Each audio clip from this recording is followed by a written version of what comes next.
citizens in the Southern California town of Venice are outraged following a police raid on a raw food store. Police officers are going into this grocery store, guns drawn. Seeing the police here with their guns raised like they're about to, raid some sort of drug house or something like that. What the heck is going on over there? Do police have nothing better to do in LA than raid organic food stores? We heard a banging on the back door.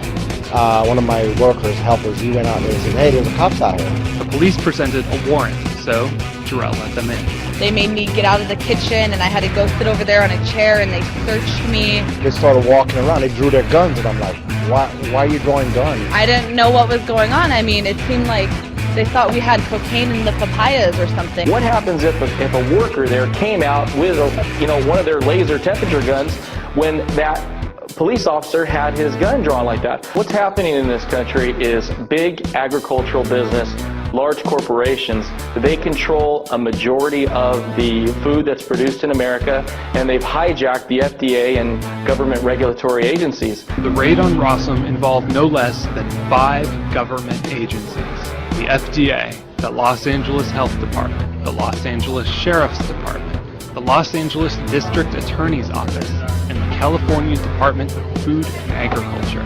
All 5 of these agencies declined interviews for this story, saying the investigation was ongoing. There seems to be a lot of revolving doors. The big corporations have control of the regulatory agencies, and they want people to fit in this corporate model where they can be regulated and controlled and taxed.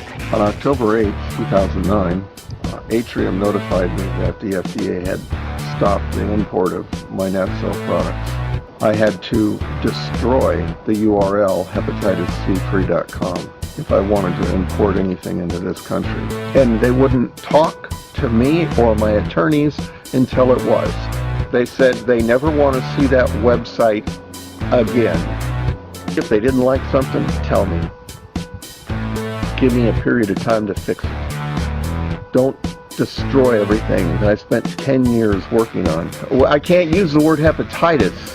So I'm supposed to be able to say the word liver support, but I can't use the word liver disease. To this day, I'm not completely sure what I can say. For all this 10 years, we've used a website titled Beat Hepatitis C Naturally. That was as vague as we could get, and now I can't even say that. I find it repressive, and that's being polite about it. They don't want somebody like me over here getting great reports using food supplements. I think everybody that works for me is in shock. I am, and I'm living on borrowed money. I mean, it's not every day that you have 15 years of your work destroyed by your government. They don't fit into the corporate model, therefore they must be destroyed. I survived an FDA raid on September 17, 2003. After the FDA came in with guns drawn, came in and took all of our inventory and destroyed it, arrested my husband, we received just hundreds of phone calls, people crying hysterically, "What are we going to do? Your products were curing our cancer. What are we going to do?" And all we could do is just cry with them because we were helpless at that time. Recently, a gentleman named Greg Caton, who's an herbalist and an herbal product formulator, he's been selling highly effective anti-cancer remedies for many years, and he's been pursued by the authorities in the United States, especially the FDA and the FDA's Office of Criminal Investigation, that's the OCI. He's been pursued by those folks for many years. He was convicted at one point of selling unapproved drugs, which of course were just herbs. And he at one point fled to Ecuador for his own safety. He's been living in Ecuador, selling herbs out of Ecuador for quite some time and helping many people around the world with his products.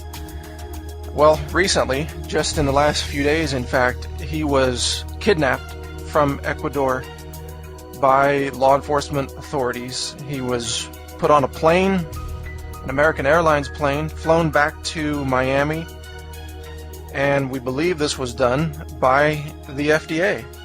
My husband had 2 hearings in March and 1 in May in Lafayette, Louisiana for violating his supervised release.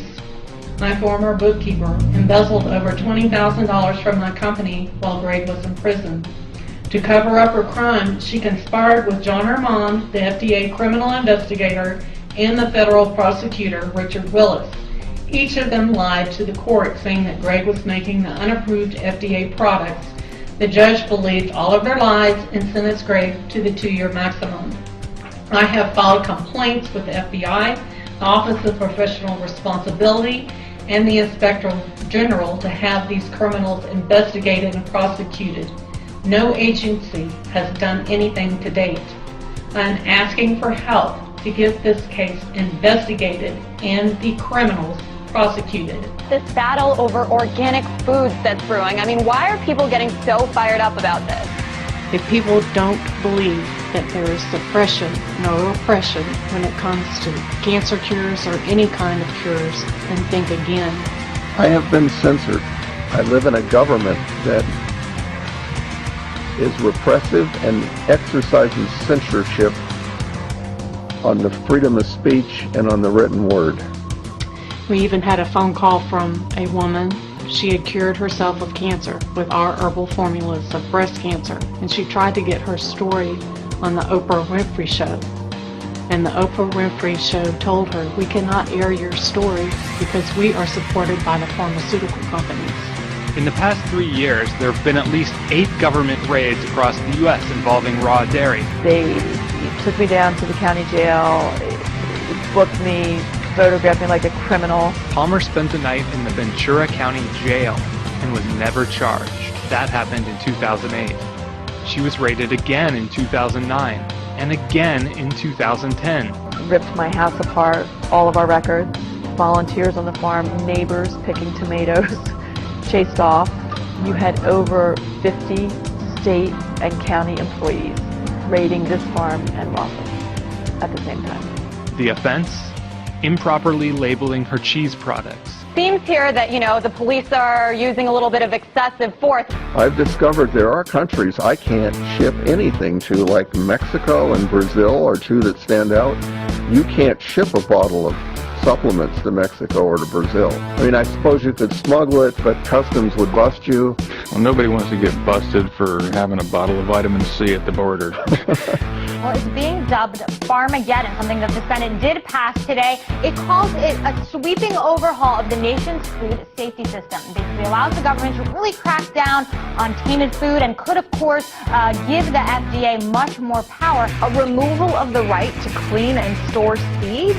Isn't that what every parent loves to do with their kid is, grow vegetables in the garden? It's just getting utterly ridiculous when you can't even grow your own food. U.S. food and U.S. farms being put under the control of the Departments of Homeland Security and Defense. The USDA did the same thing in the meat industry. They were overwhelmed with paperwork requirements, fines, the bureaucratic burden that put most of them out of business. So if you look at the meat processing industry, you now have everything concentrated with a few huge industrial complexes, and that's kind of what's going to happen here. This is a bill designed for the corporate government monopoly. There is some connection there between the policies that we're seeing the FDA implement and what's in the best interest of some of these monolithic, huge agribusiness corporations. We see people in the FDA who used to work for Monsanto. This is fascism.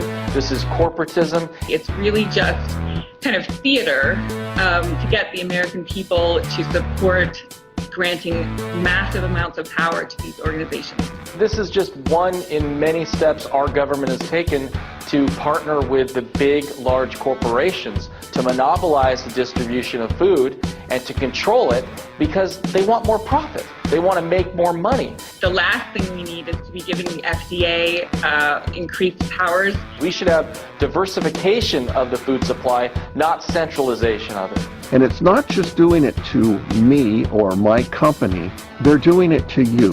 They're doing it to everybody. All that is necessary for the triumph of evil is for good men to do nothing.